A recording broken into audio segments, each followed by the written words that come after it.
everyone, my name is Amber. Welcome or welcome back to my channel, Amber Reads Romance. Today I'm going to be doing the end of the month wrap up for June. I do apologize, this is kind of late posting this. I'm going to try and get this edited and posted today because I did go on vacation, so I wasn't able to film the wrap up like I usually would have on that weekend. But me and my mom went to Sedona. We had a really good time. I might post like a little video of some highlights, but best part was going to a wine tasting, so I had a definite blast doing that. But let's just dive into June. Honestly, I didn't do as good as I thought I was going to do. I only read 22 books. But that's okay. You know, some months are not as good as others. Still kept at the reading, and I had some really good reads for the month. I only had 1 6-star, but let's just dive into those, kind of wrap up real quick, and then we will go into the last half of June. I already did the mid-month wrap up for June, so you can watch that video. I'll remember to link it down below.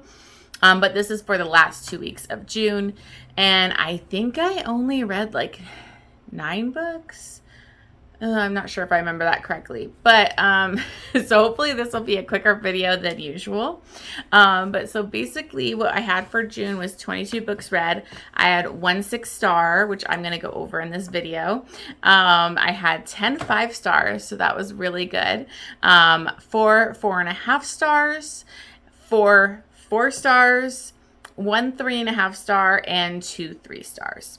So in general, it was a really good month. Obviously, it couldn't compete with May because I had multiple 6-star reads that month. It was one of the best months of reading I've had this year.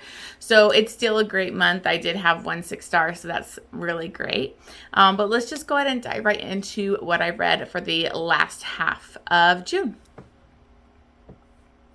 So the first one I want to start out with is kind of a big letdown for me. It's one of the books I was looking forward to the most, and it was a big, it was not great.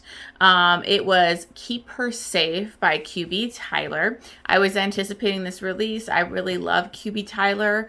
Unfortunately, the last 2 books now have not worked for me, so I don't know if it's just not hitting my taste anymore or what, but the last book I didn't like. I think I might have given 3.5 stars. This one I gave 3 stars. This is a bodyguard celebrity romance, and it is between Damien and Shay. Damien is her bodyguard. He's been her bodyguard for a while. Her parents passed away, and he became her bodyguard when they were still alive. But Shay is this big-time celebrity. This is a interracial romance.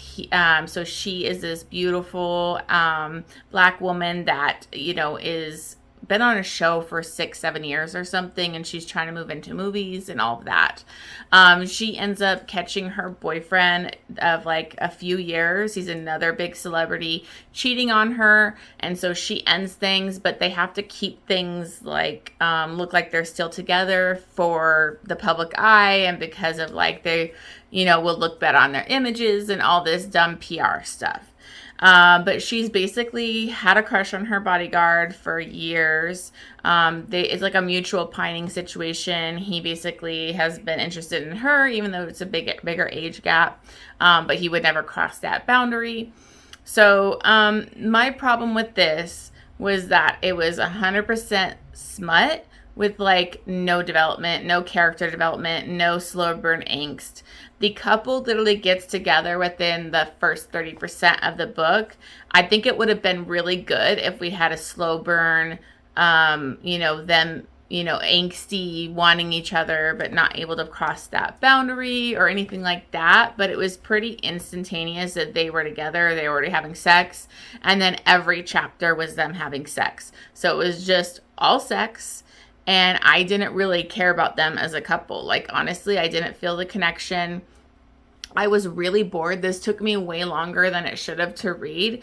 And I found myself skimming the sex scenes. So that's when you know I'm checked out.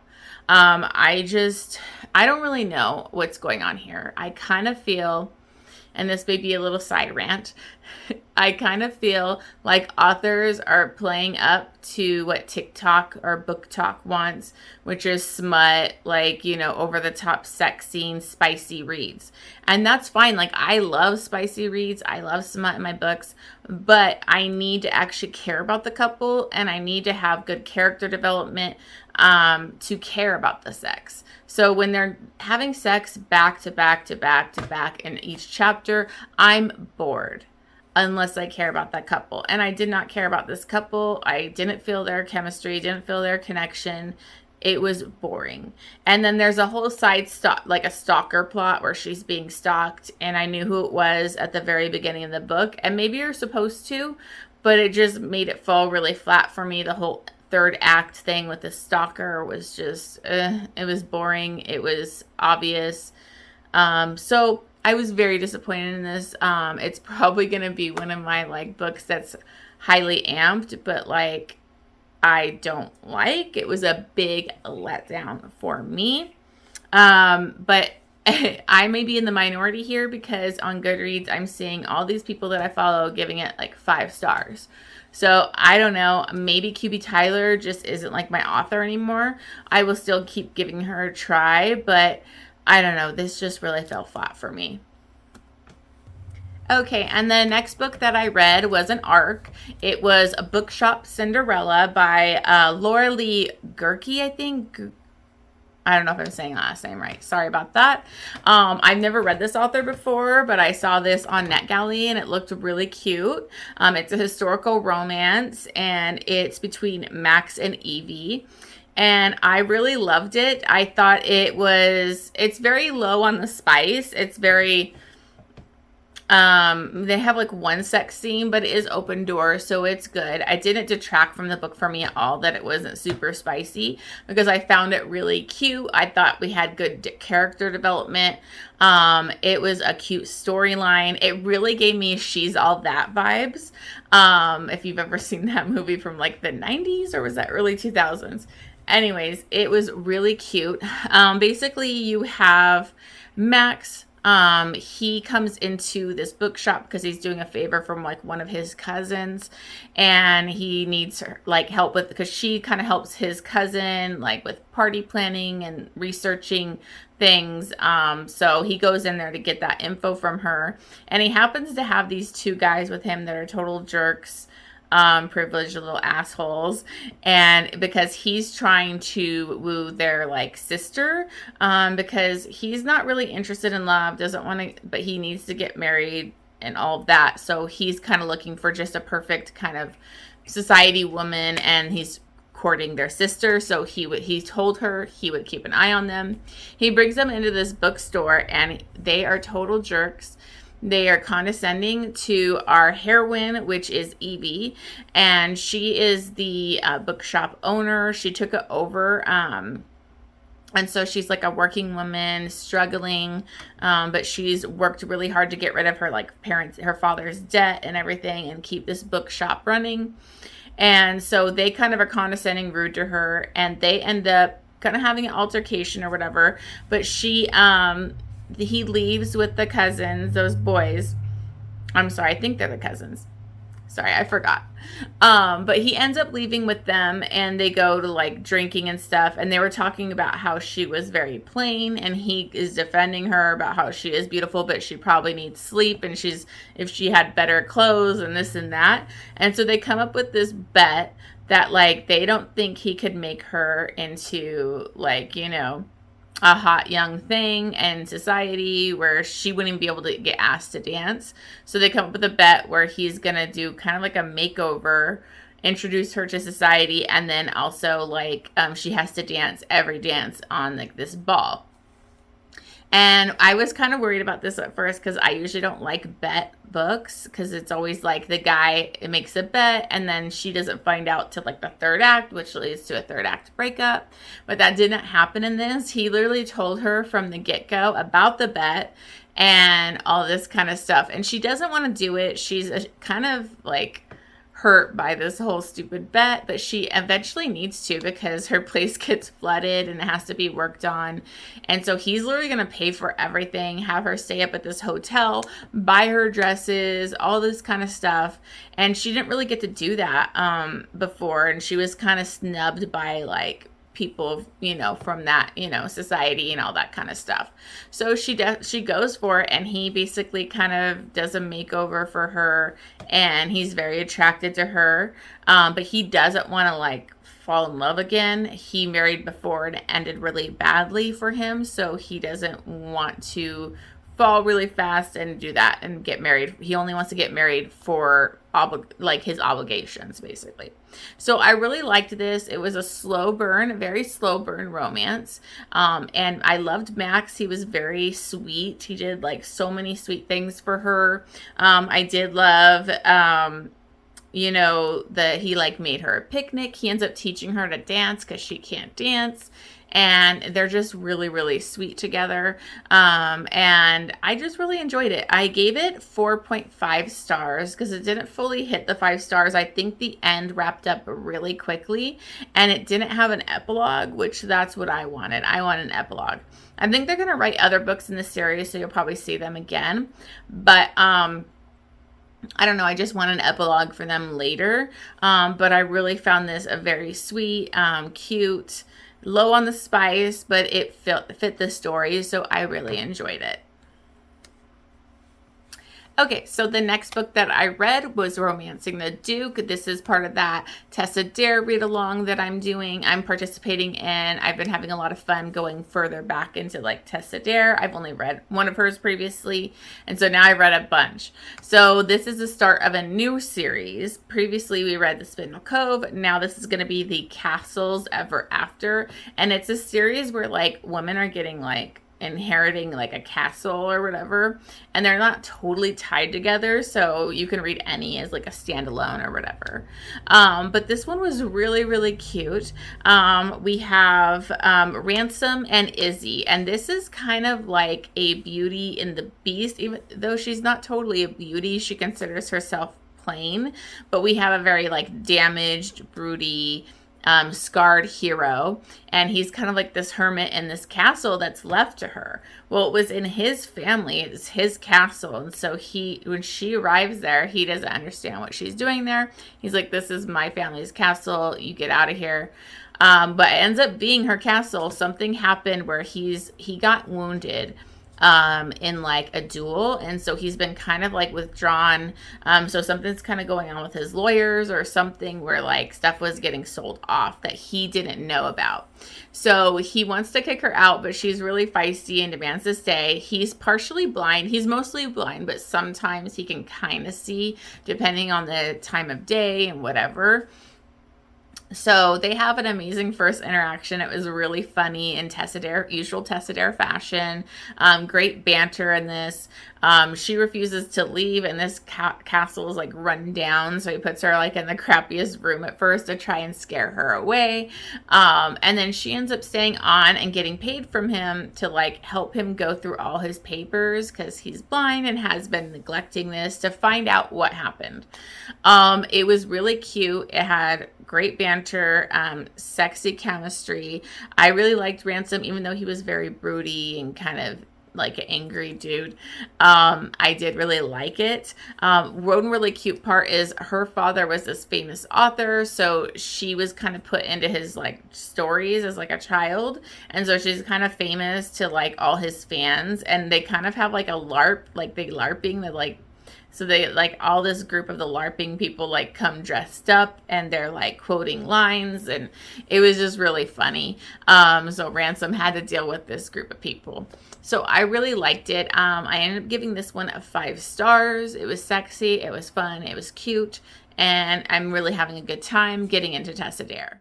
So the next book that I went into, I read Hero by Claire Kent. This is the 4th book in the Kindled series. These are really like fun, cute, sweet sometimes not totally cute because it's post-apocalyptic, but I really love them. I love this world that Claire Kent's created, and it's in a post-apocalyptic world. Last Light is like the original book, and then she created this Kindle series, which is like novellas for it. And in this one, you have Zed and Esther. Zed is actually her stepdad's brother, and she never really liked him, like before the, you know, apocalyptic event. We had the asteroid like hit over in the UK, and everybody was basically dying of like sickness. And, you know, it's a harsh world. You got people that are in danger after the fact, and you're trying to live off the land kind of a thing. So it ended up being her whole family was staying in this cabin with Zed. At this point, I think it's like 5 years later after the event, everybody else in their family has died except for Zed's daughter. So he has a kid, and then it's her and him. And so they've been kind of forced together, and they're kind of stuck with each other. They're trying to live off the land, but they're running out of resources in their area. So they're thinking they're going to have to pick up and move and find a new location, which will tie into the other Kindled books. You'll see some previous characters, which I always love. And they're going to like travel to one of those communities eventually. So basically they kind of feel stuck. She was kind of bitchy and rude to him, but they're like really attracted to each other. He's the typical Claire Kent hero where he keeps everything inside. He's, you know, pining for her, but, you know, thinks he's too old and that it just wouldn't work out and all that kind of stuff. So they eventually like hook up, and they continue to have like this kind of sexual benefits relationship. But I really loved it because Zed was really sweet and like supportive, because Esther she struggled with social, like, anxiety issues. And if you're living in a post-apocalyptic world where you overthink and analyze and stress out about everything, you're going to have major anxiety problems, which she did, and he was very supportive to her. I loved how she like treated his daughter like her own child, and she was very connected to them. But then of course when they get to the other community, that Zed's going to think that she wants to date, you know, other people, since she was just stuck with him. So they have to like kind of communicate through that. So I really enjoyed it. I gave it 4.5 stars, and I just love the Kindled series.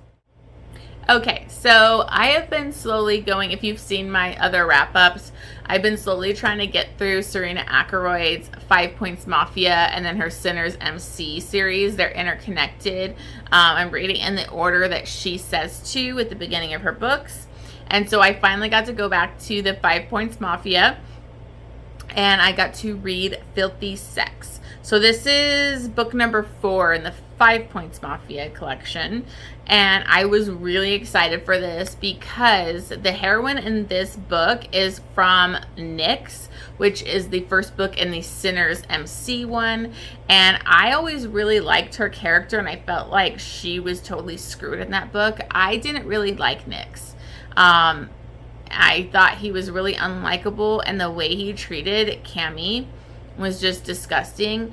She was considered like the club whore, but she was only with Nyx. He was very exclusive with who he had sex with, so she was only with him. None of the other guys got to be with her. So she fell in love with Nyx, and she thought like one day they could have something. But he basically falls in love with the heroine from that book and just throws her to the side, and it's just disgusting. And I really thought it was great because she wasn't made out to be this like typical club whore, like where they're the bad guy kind of thing. She was a very nice, good person, and so I always felt really bad for her.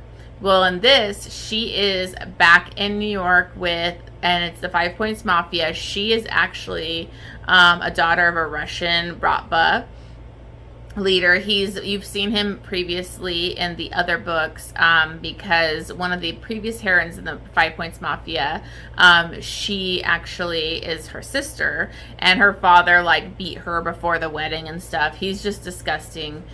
We hate him. And so Cammy comes back because Nyx basically pushed her off to the side. She didn't really have anything there anymore. She had gone to the MC because she was running from her father. She didn't want to marry this super old, fat, gross guy that was in the Russian Bratva, she did not want to marry this guy, so she basically went on the run. She has a kind of complicated relationship with her younger sisters because they kind of felt abandoned when she just left. And so she's trying to rebuild that relationship.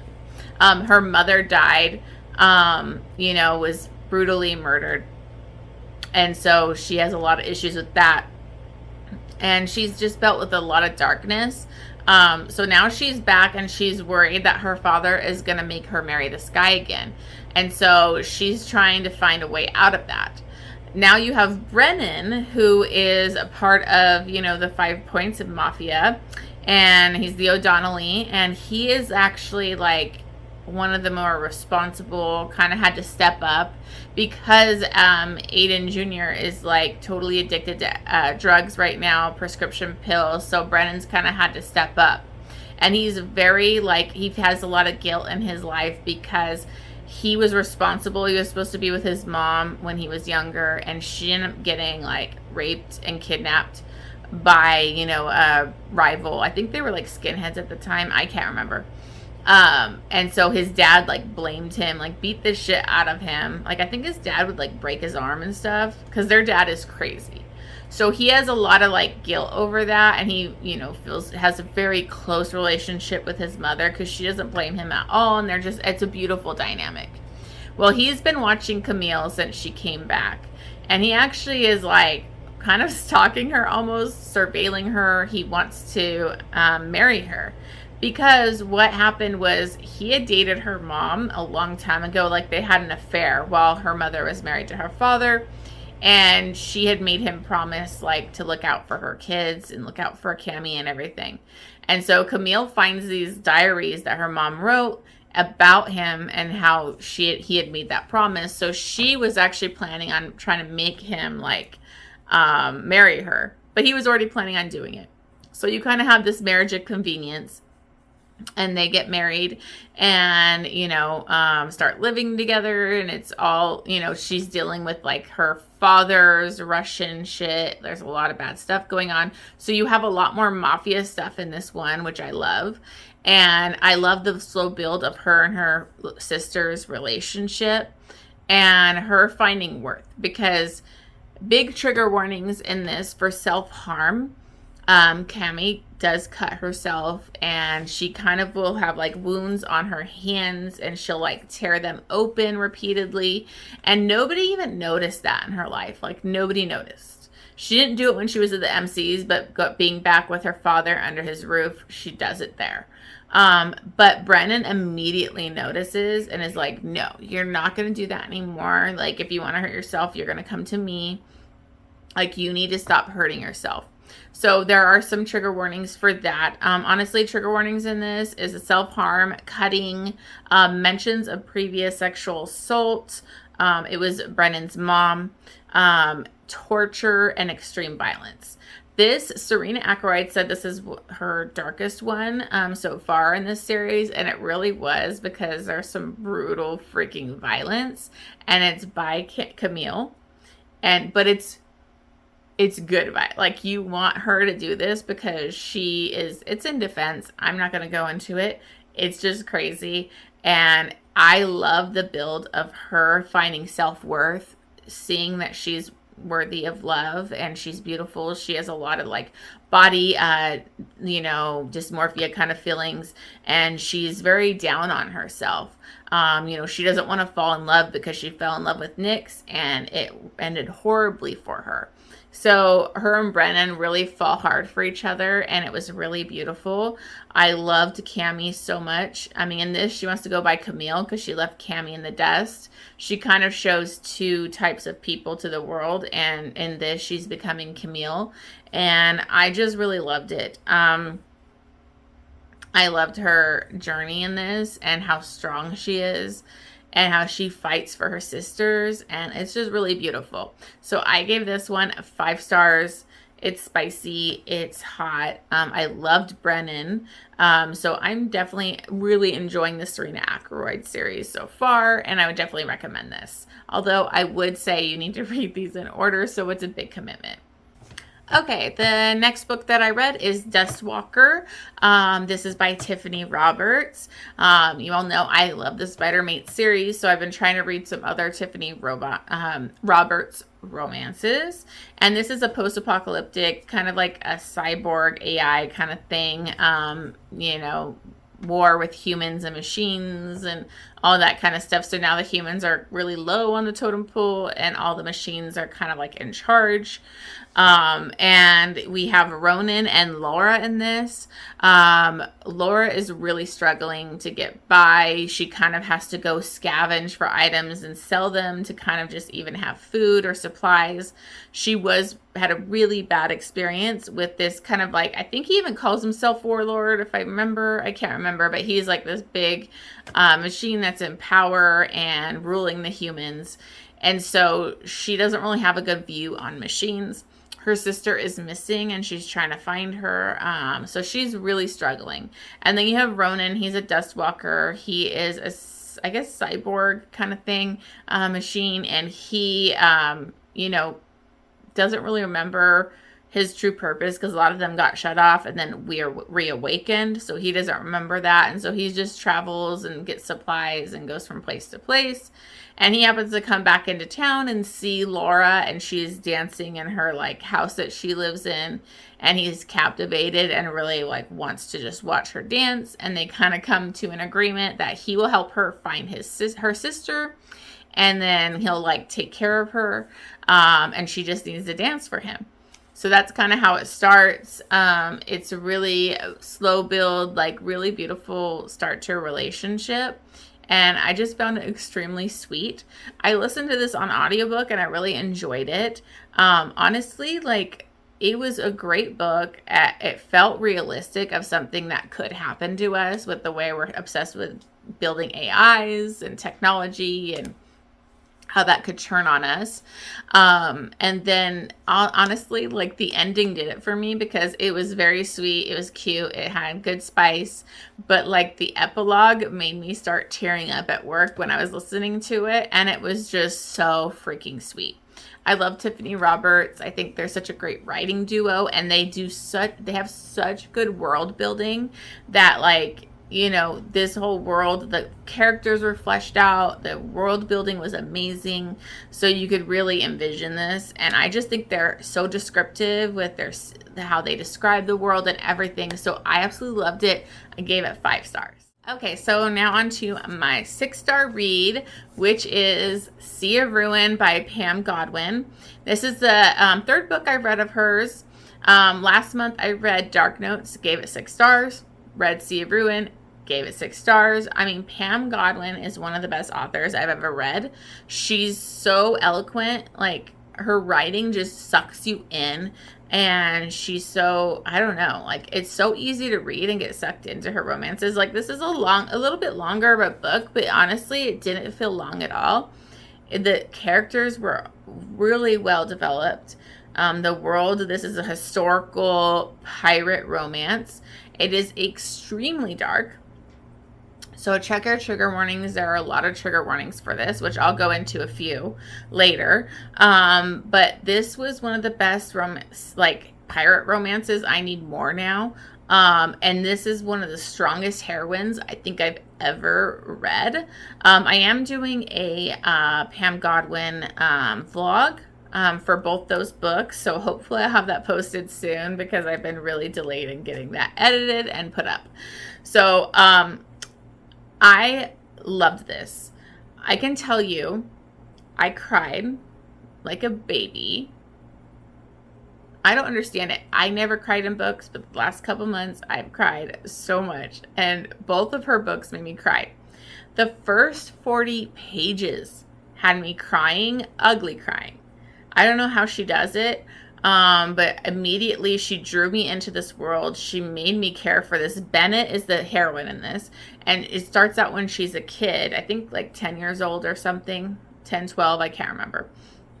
But it's what happens to her as a kid. She has She's living in America. Her mom was kind of like exiled out to America because she got pregnant by, you know, somebody not of nobility or like of upper class. And so she basically gets sent off to America. The husband, because they didn't get married, but Bennett's father actually is a pirate. So she was sneaking off to see him. He would come visit her randomly, you know, and reach out to her, and they would bond. And she just really wants to be on the sea. She wants to be out with her father. She doesn't want to be like a woman, you know, made for marriage or all that kind of stuff. And so some stuff, really bad stuff, happens in the beginning of this book that changes everything. And then you kind of, I don't want to spoil it because I go into spoilers on my vlog. I couldn't help it. But she goes through some trauma at this opening of this book, and her life drastically changes. And then you kind of bounce to the future where she is a pirate. She's basically leading her father's, she's the captain of her father's ship, and he gave it to her. And so to be a female pirate, to run all these like pirates and have them respect you, you have to be a pretty big badass. And Bennett is. But she's actually kind of running from her husband, Priest. She's been running from him for 2 years. She basically left him because she found a letter from a lover that was like kind of like a goodbye letter, but it showed that like he loved somebody else and that he had cheated on her, so she ends things. And so he's been trying to find her for 2 years. And in this, he catches up to her and kind of forces it where she has to like let him on his ship. And he's trying to work things out. And then what ends up happening is she gets taken by a pirate hunter named Ashley Cutler. And so she is taken captive. And this is dark. It leads to a lot of dark shit. And Ashley Cutler is dark and fucked up. And he ends up taking her into his cabin so she won't get, you know, raped down by all these other pirates that he has. And so they're sharing one bed, and she's trying to kind of use her body and her smarts to manipulate him because he's taking her to London to get hanged. And so they're both kind of at odds trying to mess with each other. And then at the same time, you have Priest who's hopefully going to come rescue her. So a little bit of a spoiler. This is a MMF. This is a poly romance because Priest gets involved too. So it's definitely different. I loved it. I loved each of the characters. I got angry at Ashley Cutler for so many times, but Pam Godwin makes you hate somebody in the book or think them as a villain or whatever, and then she turns it around. So I don't know how she does it, but I absolutely loved this. It was moving, it was sexy, it was dark as fuck, like really dark. So just be prepared. The trigger warnings on this are rape, and I mean, it's on page, so be aware that there's SA in this. Torture, really rough sex, murder, gore, violence, and suicide. So, and I mean, it's not just mentioned. Those things aren't just like referenced. It's on page like stuff. So just be prepared. It's very dark. Check your trigger warning. But honestly, one of the best books I've ever read. 6 stars. I couldn't recommend it more. Please, if you haven't read this, I'm late to the party on this one. But if you haven't read it, definitely pick this up. So the next Tessa Dare I read for that read along is Say Yes to the Marquess. And this is the second book in the Castles Ever After series. In this, you have Rafe and Cleo. This one I actually really enjoyed more than I thought I would. Basically, you have Cleo, who has been engaged to marry Rafe's brother for about like 8 years. He's off like doing, I can't remember what work he was doing, but he's off overseas or wherever. And he's not around, but she's been waiting for years and she doesn't want to wait anymore. She inherits a castle, and so she has plans. She has like a goal that she wants to do. She kind of wants to open like a brewery, like what we would call a brewery now, but and she wants to do different things. She does not want to marry him, so she goes to Rafe, who is in town. He's kind of in charge of this whole engagement, to get him to sign off on canceling the engagement. He's kind of gone away from the family. He doesn't really consider himself good or doing the right thing. He's a boxer, which I found really fun and interesting to have this like rough and bad boy boxer guy. And he's very attracted. He's kind of been pining for Cleo for years, but she has no idea. She kind of thought he didn't like her. But she goes to beg him to like sign off on canceling the engagement. He refuses to, for his reasons, and he's got them that are, I think, justified reasons for him not wanting to do that. And he basically refuses. She goes back to the castle, and he shows up with this guy that is like his like manager kind of guy that sets up the fights. And it was really funny because that guy like pretended to be like some, you know, guy from upper crust society, and he really isn't. And he basically stays with her, and he's gonna talk her into this wedding. They kind of come to an agreement after a certain amount of days. If you can't talk me into it, I want you to sign the papers. So he's trying to like show her the amazing part of getting married, get her wedding dresses, all this stuff. Her sisters are staying with her as well. And one of them I did not like. And the other one was, she looked like it sounded like she was kind of like on the spectrum, might be autistic or neurodivergent. And I really loved her character. I kind of hoped she would get a book, but I don't know if she is. But basically he is there with his brother's dog, which he happens to take care of, but he loves this dog. And a lot of, you know, craziness, Tessa Dare stuff ensues. They have great chemistry, great banter as always. And I just really loved it. I loved how the heroine was a plus size, curvy heroine, and that, you know, you don't really get to see that a lot in historical romances. And Rafe was very into her curves, and she was like very much the woman that he's always wanted. So I really love this. I ended up giving it 5 stars, and I'm just love reading Tessa Dare. Okay, the last book that I read was Always Practice Safe Hex by Juliette Cross, and I loved this book. So this is the 4th book in the Stay a Spell series, and this is between Gareth and Livy. Gareth is a Grimm, and I was so excited to get to the Grimms because they have like, they're very secretive about what their powers are and what they can do. And we've seen Gareth in previous books. Honestly, I really wanted Henry's book, but I think that's the last book in the series, and you get to see Henry and how he's like pining and really into Livy's sister. And I'm really excited for that romance. So just to see them in it, like, and see also Henry's powers were really cool. But in this, you have Gareth and Livy, and they are kind of like, start out this as like competitors. So you could say enemies to lover, but I don't really think them full enemies to lovers. She's very sexually attracted to him, but doesn't want to be. He's very into her. And they end up winning this competition, but they have to be on the same team to do, you know, for this company. And so they're closely working together, and, you know, they just have sparks, they have chemistry, and her sisters are just throwing it in her face that she's basically dated people that she can kind of control or have power over, and that she should give Gareth a chance because her relationships never last. She gets bored, and Gareth is very dominant and alpha, and that she needs that. And so I really loved this. Gareth is hot.